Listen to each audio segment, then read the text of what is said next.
자, 우리 옆에 분들과 다시 한번 인사하겠습니다. 오늘 정말 잘 오셨습니다. 은혜 받기 원합니다. 예, 감사합니다. 이 자리에 참석한 저와 여러분들의 심령 가운데 주께서 허락하시는 평안과 기쁨이 함께 하시기를 주님의 이름으로 축복합니다. 많은 분들이 이 교회를 다니게 되면서 굉장히 생소한 용어들을 듣게 되는데요. 자, 그 중에 하나가 영생이라는 말입니다. 자, 이때 영생이라는 말은 영원한 생명이란 뜻으로서 사람이 죽음을 맞이하지 않는다라는 의미가 있는데요. 아마도 많은 분들이 바로 이런 종류의 이야기를 들으면 고개를 갸웃거릴 수 있다라는 생각이 듭니다. 자, 왜냐하면 아무리 생각해도 사람이 죽지 않는다라는 것은 말이 되지 않기 때문이죠. 자, 실제로 그 유명한 진시 황제 같은 경우에도 천하를 통일한 이후에 광활한 대지를 샅샅이 훑으면서 이 불로초라는 것을 찾아 헤매지 않았습니까? 자, 그런데 그가 그것을 찾아요, 못 찾아요? 예, 그 넓은 땅에서 샅샅이 동원해가지고 뒤적거리었는데 이 불로초라는 것을 찾지 못했고 본인도 죽음을 맞이하고 그가 세운 제국도 멸망을 당합니다. 자, 그런데 우리가 살아가는 이 세상에서 누구든 예수를 믿으면 죽지 않고 영생을 누린다라는 것이 말이 될까? 아마도 많은 성도님들이 교회를 다니긴 하지만 바로 이것을 고지고대로 믿을 것 같지는 않다라는 생각이 들기도 합니다. 자, 그러나 엄연히 따졌을 때 영생이라는 말은 우리가 예수를 믿으면 숨이 끊어지지 않고 불멸의 삶을 산다는 것이 아니라 죄된 본성으로부터 해방된다라는 것을 의미하는데요. 이른바 우리 인간은 저마다 악한 본성과 기질을 가지고 있어서 가만히 내버려 두면 망하는 길로 갈 수밖에 없으나 너무나 큰 고통과 괴로움에 빠질 수밖에 없으나 우리 주 예수 그리스도 덕분에 좋은 것을 누릴 수밖에 없다라는 것이죠. 자, 오늘 우리가 읽은 본문은 바로 이것을 좀 더 구체적으로 소개하고 있는데요. 자, 우리 총기를 가지고 3절 말씀 천천히 한번 읽어보겠습니다. 3절 말씀 시작. 영생은 곧 유일하신 하나님과 그가 보내신 자 예수 그리스도를 아는 것이니이다. 자, 말씀 보니까 우리가 참되시고 한 분밖에 없으시는 누구를 제대로 알고? 예, 하나님을 제대로 알고 또한 그 하나님께서 보내신 누구를 제대로 알 때에 예수 그리스도를 제대로 알 때에 영원한 생명을 누릴 수 있다고 하는데요. 자, 바로 이것은 1차적으로는 주님의 십자가 사역을 염두한 말씀이고요. 그리고 더 나아가서는 하나님의 변함없는 사랑에 관한 말씀입니다. 자, 한번 따라해 보겠습니다. 하나님께서는 당신의 아들을 내어주실 정도로 우리를 사랑하십니다. 자, 한 번 더 따라하겠습니다. 예수께서는 자신의 생명을 내어주실 정도로 우리를 사랑하십니다. 이게 영생을 누리는 비결이에요. 하나님께서 우리를 얼만큼 사랑하신다고요? 당신의 아들을 내어주실 정도로 사랑하시고 예수께서는 무엇을 내어주실 정도로? 자신의 생명을 내어주실 정도로 우리를 사랑하신다.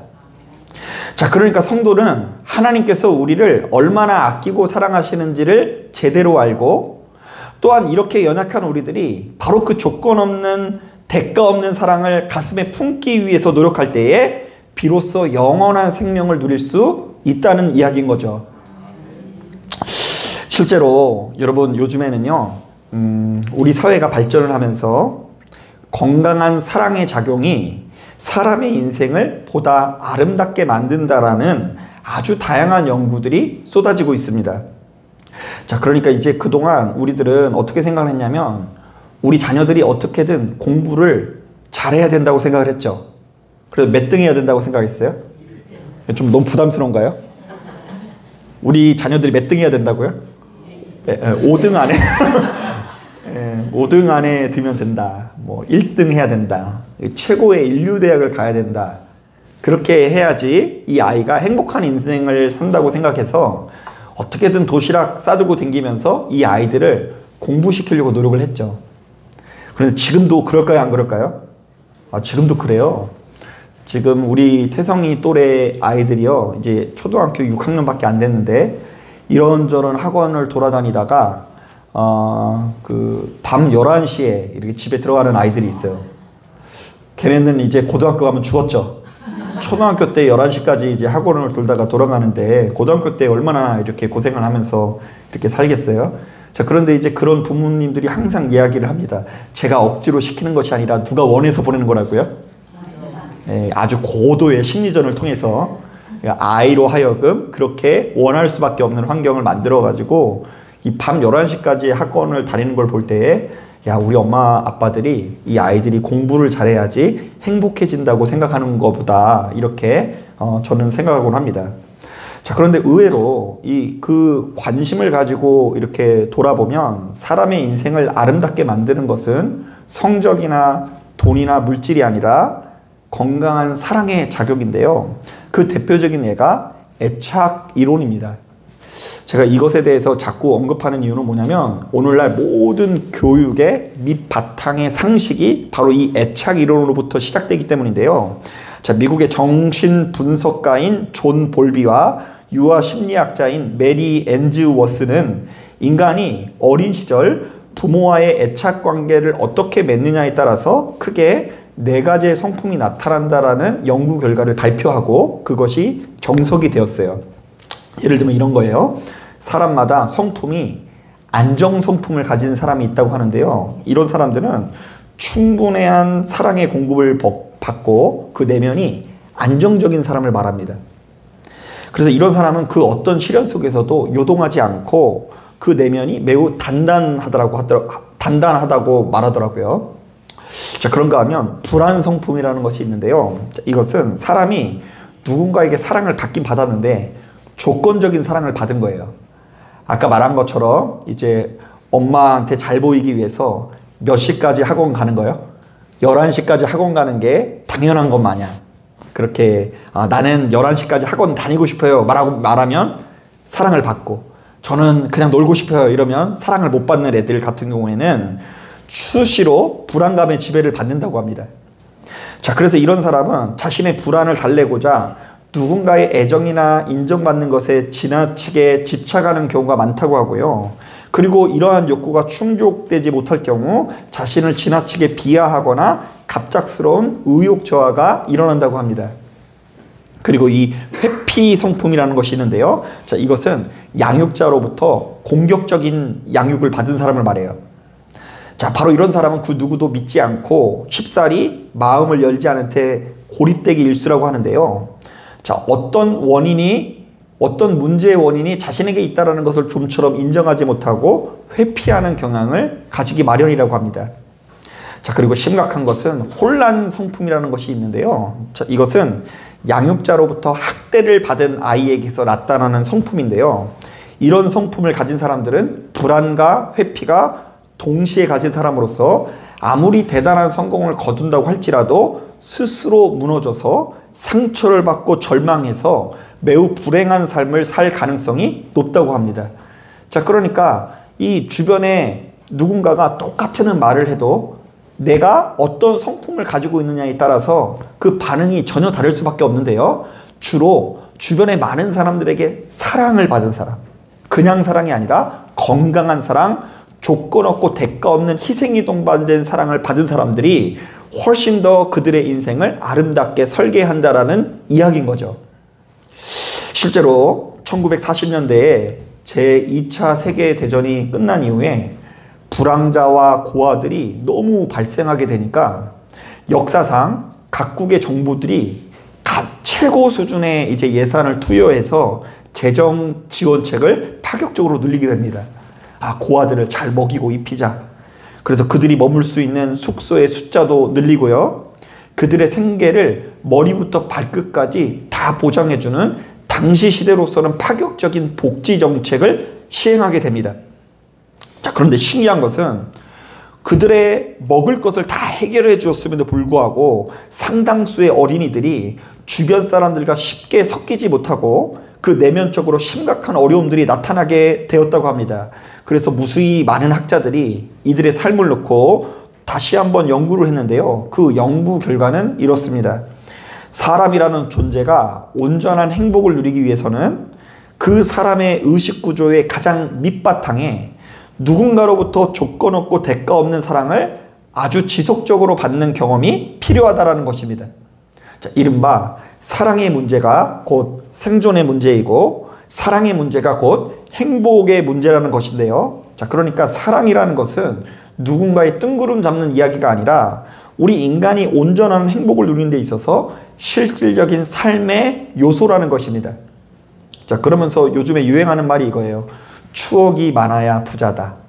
들어보셨어요? 제가 카톡 그거 이렇게 적어놨는데 관심이 없으셔도 모를 수 있어요. 그러니까 사람이 이렇게 행복해지기 위해서는 그 의식의 밑바탕에 누군가에게 사랑을 많이 받은 추억이 있어야 부자다. 자, 하나만 더 해볼까요? 그런가 하면 최근에는 우리 사회가 너무 이 학문이 발전하다 보니까 그 인간의 뇌를 연구하는 학문이 생기게 됩니다. 뇌과학이라고 하더라고요. 자, 이 학문은 다양한 상황 속에서 우리의 뇌와 감정의 상호작용을 연구하고 있습니다. 자, 예를 들면 이런 식이에요. 우리의 뇌 중에 편도체라는 곳이 있는데요. 바로 이 기관이 불안과 공포 같은 부정적인 감정을 유발한다고 하고요. 또한 우리의 뇌에는 전전두피질이라는 기관이 있는데요. 바로 이것은 집중력과 끈기와 문제 해결을 발휘하게 한다고 합니다. 자, 그런데 희한한 것은 이 두 기관이 서로 연결되어 있어서 편도체가 활성화되면 전전두피질이 위축되고 전전두피질이 활성화되면 편도체가 위축된다고 하는데요. 자, 그러니까 우리가 불안과 공포와 괴로움에 사로잡혀 있으면 집중력과 끈기, 문제 해결 능력이 떨어지고 우리가 불안과 공포를 넘어서 행복한 감정이 있을 때 집중력과 끈기, 문제 해결 능력이 올라간다는 것입니다. 그래서 우리 주변에 이런 애들이 있거든요. 그냥 혼자서 연습 문제로 풀면 전교 1등이에요. 그런데 꼭 시험장에 가면 시험을 망하는 애들이 있어요. 막 실수했대. 왜 그러냐면 이 아이의 불안지수가 높아서 이 편도체가 활성화가 돼서 이 문제 해결 능력이 극도로 떨어진다라는 결과가 나왔대요. 자, 그렇다면 우리가 뛰어난 능력을 나타내기 위해서는 두뇌를 그냥 개발할 것이 아니라 우리 내면이 안정되어 있어야 하는데요. 즉, 우리가 수시로 불안과 공포에 사로잡혀서는 제대로 된 삶을 살아갈 수가 없다라는 이야기입니다. 자, 바로 이런 차원에서 한 뇌과학자가 방송에 나와서 아주 인상 깊은 이야기를 했는데요. 평소 타인을 긍정적으로 바라보면서 사랑하고 용서하는 삶을 살아가는 사람들이 남들보다 훨씬 더 뛰어난 능력을 나타낼 수밖에 없다라는 주장을 하더라고요. 그러니까 우리 생각으로는 막 야무지게 살아가면서 어떻게든 저 사람을 이겨야지. 너는 나한테 져야 된다. 이러면서요. 내가 잘할 생각만 하는 것이 아니라 상대방이 어떻게 되길 원하죠? 안 되길 원하잖아요. 그래서는 능력을 발휘할 수 없대요. 오히려 타인을 사랑하고 용서하는 살면서 살아가는 사람들이 여유가 있고 더 뛰어난 능력을 발휘할 수 있다는 거예요. 자, 그래서 매사에 타인에게 비판적이고 타인을 향한 기준이 높은 사람은 결국 자기 자신에게도 비판적인 사람이 될 뿐 아니라 스스로에게도 기준이 높아져서 수시로 불안과 공포에 사로잡힐 수밖에 없다는 것이죠. 그 유연한 사고가 안 된다는 거예요. 그래서 여러분 평상시에 이렇게 모였을 때 툭하면 모여서 다른 사람 비방하고 욕하는 사람 있죠? 불쌍한 사람이에요. 사실은 그 기준을 자신도 모르는 사이에 누구에게 적용하고 있다고요? 나한테도 적용하고 있는 거예요. 우리나라 뭐 대통령도 문제고 무슨 당도 문제고 무슨 당도 문제고 이 사람 저 사람 다 문제라고 하는 그 사람 사실은 가장 문제인 사람으로 누구를 꼽고 있다고요? 자기 자신을 꼽고 있는 경우가 많아요.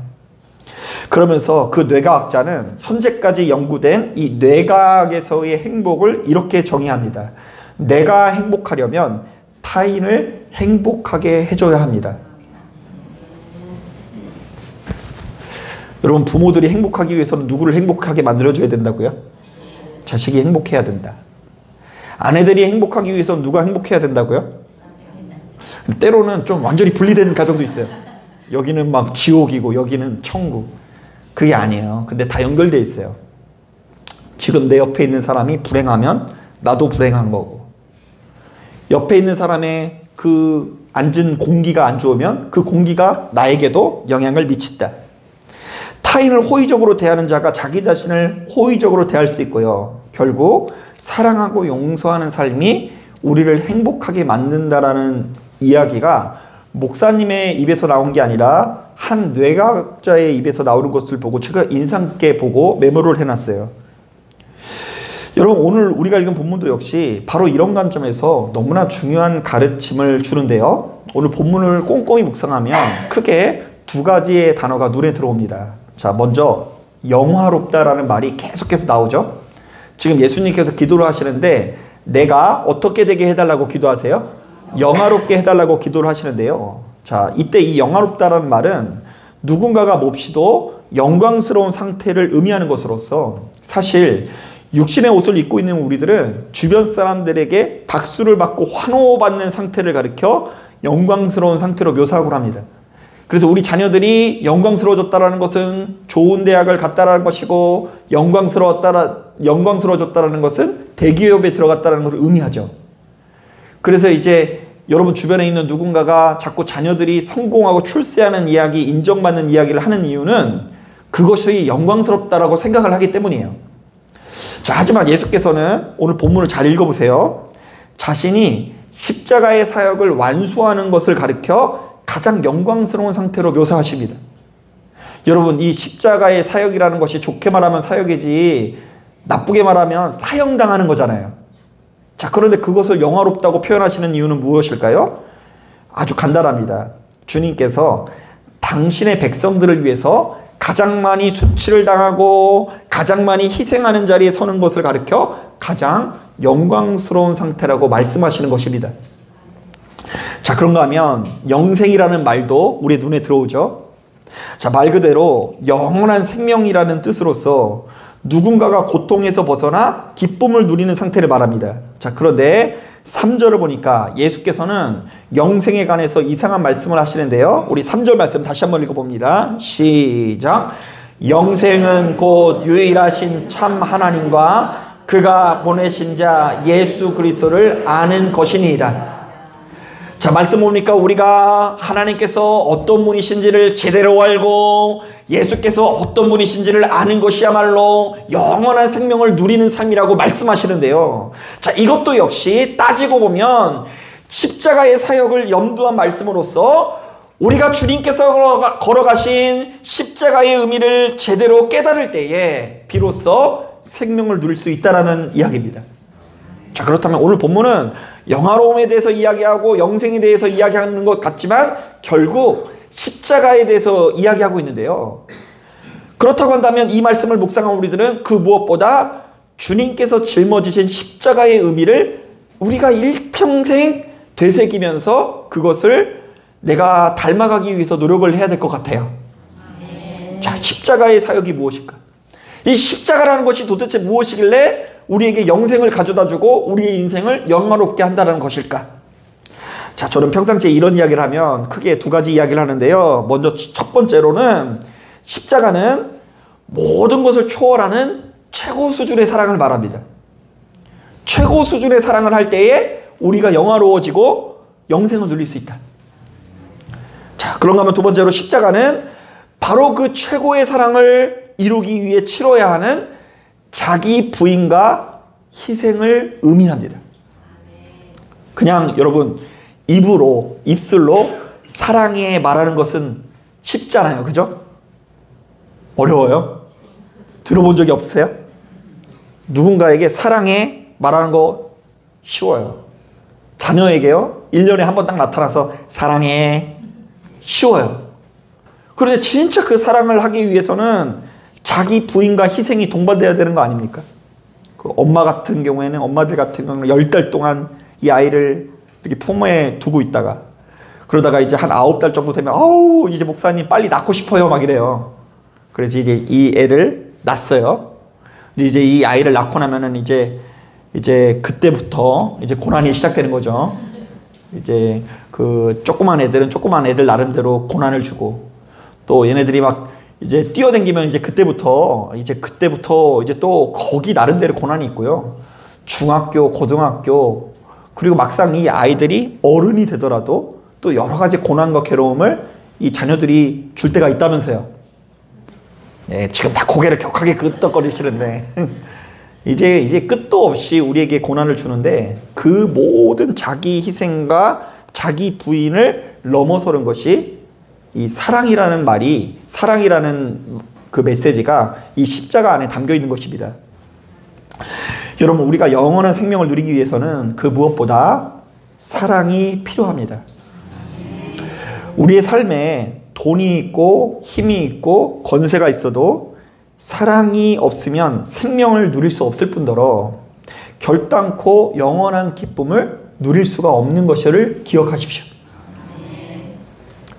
이른바 우리의 인생은 하루라도 빨리 그리스도 예수의 이름으로 모든 다툼과 분쟁을 종식시켜야 생명을 누릴 수 있다는 거고요.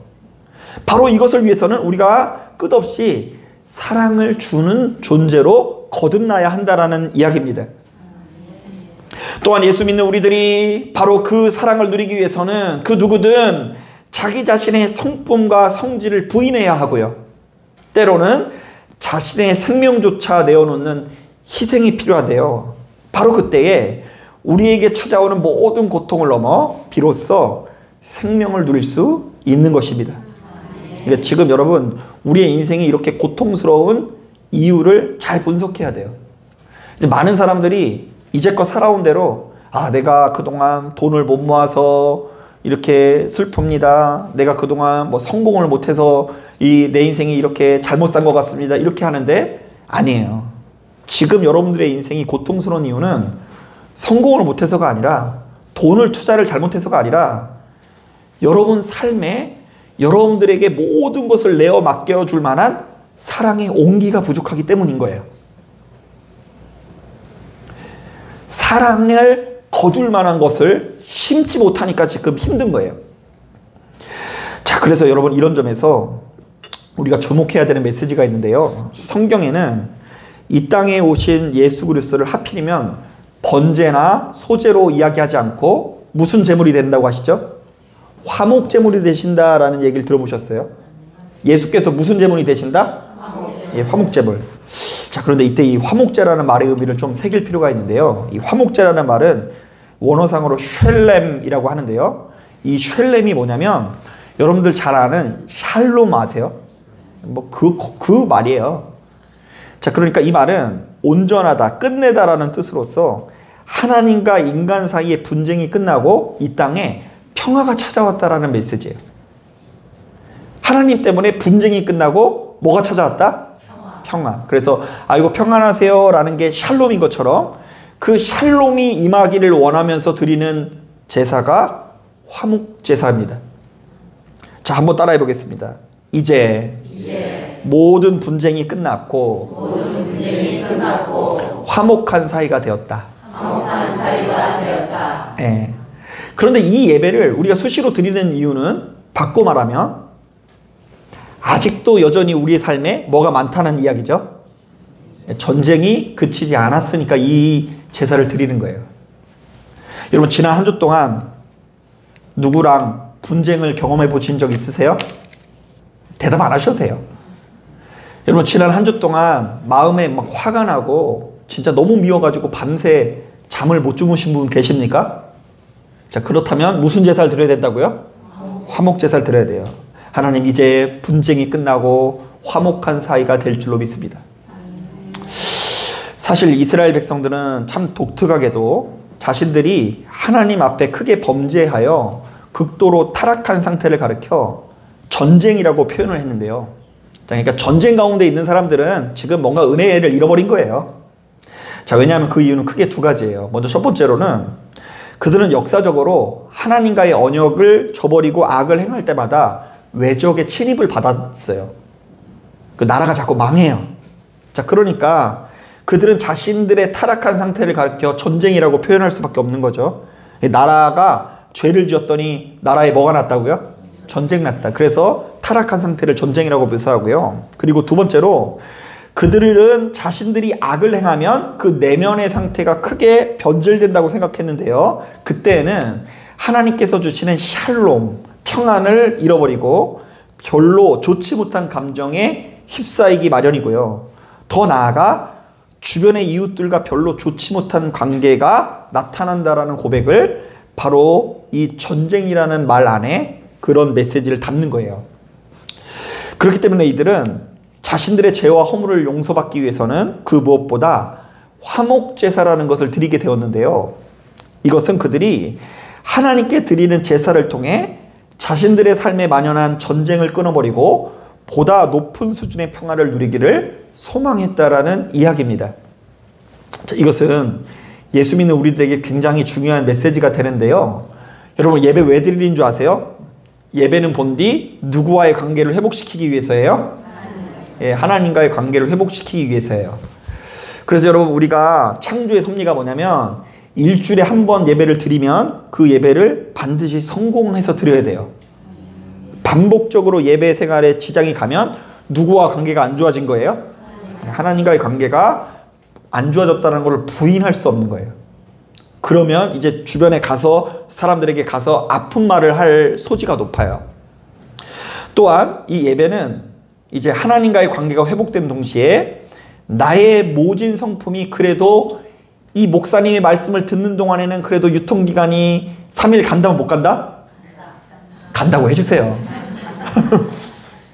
근데 뭘 가요, 가기는. 문 열고 나가면서 다 잊어버리지. 나의 모진 성품이 다듬어짐으로써 우리 주변에 있는 이웃들과 좋은 관계를 맺는다는 것을 목적으로 한다는 것을 기억해야 돼요. 예배 드리는 것이 그냥 하나님과 좋은 관계를 맺기 위해서 나가는 게 아니라 예배 드림으로써 내가 한 주 동안 다른 인상을 가질 수 있구나. 그냥 예배를 안 드렸으면 이러고 다닐 사람이 예배를 드렸기 때문에 그래도 미워도 다시 한번 그래도 웃으면서 참고 노력하고 인내하기 위해서 노력하는 이 시도 자체가 우리의 인생을 풍요롭게 만든다는 것입니다. 여러분, 실제로 우리 주님을 통해 이 땅에 평화가 찾아왔죠.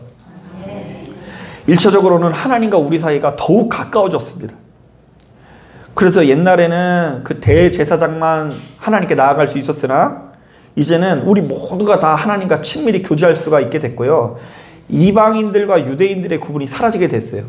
옛날 같았으면 우리는 다 이방인들이에요. 하나님께 나아갈 수가 없어요. 그러나 모두가 다 하나님의 자녀로 거듭나게 되었고요. 그리고 우리 사이에 있는 모든 장벽이 사라지면서 유대인이든 이방인이든 간에 서로 주 안에서 하나가 되었다는 것을 우리가 믿음으로 고백하게 되죠. 자, 그렇다면 저와 여러분도 화목제물이 되신 예수를 통해 영원한 생명을 누리게 되었다면 우리 안에 가득한 다툼과 분쟁이 끊어지고 훨씬 더 높은 수준의 평화를 누려야 됩니다. 여러분, 우리 방언받기 위해서 교회 나오는 거 아니에요. 우리가 뭐 크고 놀라운 환상을 보기 위해서 교회 나오는 거 아니에요. 우리는 평화를 누리기 위해서, 복음을 누리기 위해서 여기에 부르심을 받은 거예요. 그리고 참고로 말하면 여러분, 우리 주일마다 우리 예진교회는 하면 뭐라고 하죠? 생명을 살립니다 이러잖아요. 여기만 듣고 또 예배 끝난 줄 아시면 안 돼요. 예진교회는 하면 생명을 살립니다 이러잖아요. 그런데 생명을 살리는 게 뭐예요? 예진교회를 통해 평화를 누리게 되었습니다 라는 의미예요. 예진교회를 통해 누군가를 미워하기보다 사랑해야 한다는 것을 깨닫게 되었습니다. 여러분, 사람의 인생은 좋은 친구를 사귈 수 있는 기회의 연속인데요. 자, 그런데 우리가 그것이 기회인지 모르고 우리가 지금껏 살아오면서 얼마나 많은 기회들을 놓치고 지금 황량한 사막같이 되었는지 몰라요. 여러분, 교회에서 교인들을 만나는 것은요, 진실한 친구를 사귈 수 있는 기회예요. 나 혼자 하나님이 너무 좋으니까 그냥 골방에 들어가가지고 그냥 주님을 바라본다고 해서 우리의 인생이 행복해지는 게 아니라 하나님과 우리 사이가 좋아짐으로 인해서 내 주변에 있는 사람과의 관계도 좋아지는 역사를 누려야 돼요. 우리가 인정하기 싫지만 우리가 그게 정말로 안 돼서 부름을 받은 거예요. 야, 내가 진짜 싸움닭이었는데 내가 만나는 사람들마다 다 부딪히고 뭔가 뒤틀리고 내가 가만히 내버려뒀으면 진짜 사막 같은 인생이 되었을 텐데 그나마 예수 안에서 한 교회를 부름을 받아서 우리가 그런 삶을 거절하기 시작했구나. 그 목요일 날 제자훈련을 마친 다음에 어떤 성도님이 끝나고 집에 가면서 이렇게 얘기하더라고요. 아, 목사님 내일 봬요 이러시더라고요. 목요일날 봤는데 또 언제 또 봐야 돼요? 그러니까 옆에 있는 분이 또 아니요 목사님 몇 시간 뒤에 봬요 이러더라고요. 이야, 한 교회 다닌다고 그냥 우리 중마고 같은 친구는 1년에 한 번 봐도 우리는 막 죽자 살자 친구다 뭐 이러는데 우리는 그냥 한 교회 다닌다는 이유로 일주일에 그냥 몇 번을 보는지 모르겠어요. 이게 여러분 우리에게 주어져 있는 기회입니다. 여러분 다시 한번 말씀드리지만 우리가 돈 많이 벌고 출세한다고 해서 영원한 생명을 누릴 수 있는 것은 아닙니다. 오해하지 마세요. 돈이 필요 없다라고 말하는 거 아니에요. 돈 많이 벌고 출세한다고 해서 영원한 생명을 누릴 수 있는 것은 아니라고요. 돈도 필요해요. 그러나 돈으로 영생을 누릴 수는 없다. 돈 아무리 많이 벌고 이 땅에서 출세한 가정도 큰 고통과 괴로움에 시달리면서 하루하루 죽고 싶다 이렇게 말하는 사람들이 있을 수 있어요. 돈 많은 사람은 뭐 자살 안 하는 줄 아세요? 오히려 우리나라 지도를 보면 돈이 많은 도시에서 더 자살이 많이 일어나요. 우리나라에서 가장 자살률 높은 도시가 어딘 줄 아세요? 서울이에요. 2위는 어딘 줄 아세요? 부산이에요.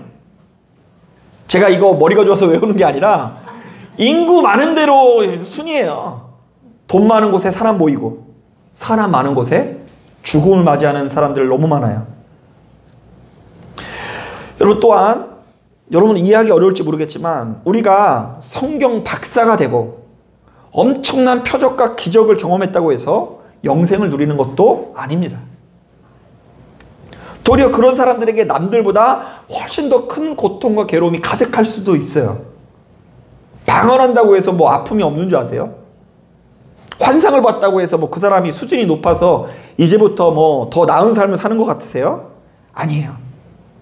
자, 그래서 여러분 우리가 어떤 특정한 교회에 등록한 이후에 내 인생이 술술 잘 풀려서 부자가 되었다거나 이전에 누리지 못했던 큰 기적을 경험했다는 것을 자랑하는 것만큼 어리석은 일이 없어요. 왜요?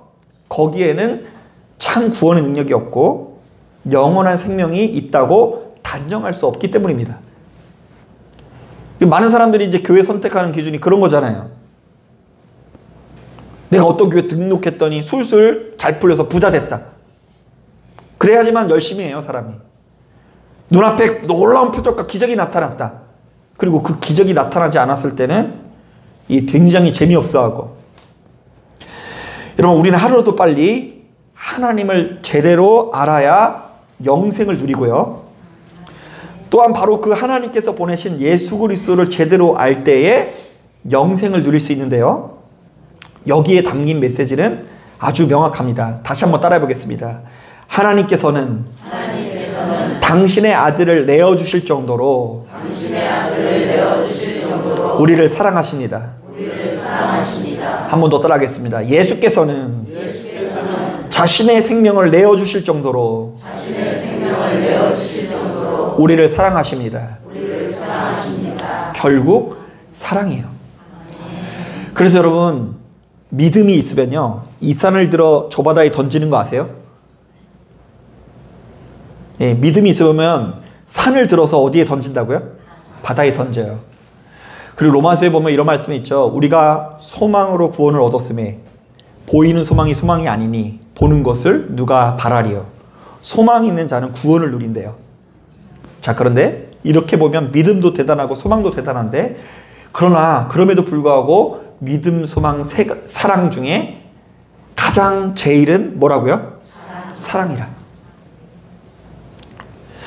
사랑 여러분 인생에 만연한 갖가지 고통을 벗어버리고 영원한 생명을 누리시기를 바랍니다.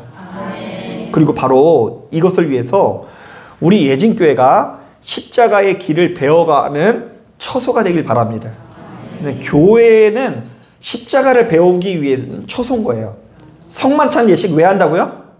그거 뭐 그냥 조금 남겨가지고 집에 바르면은 피부가 좋아지고 이래서 하는 게 아니라 이 성만찬 예식 자체가 십자가예요.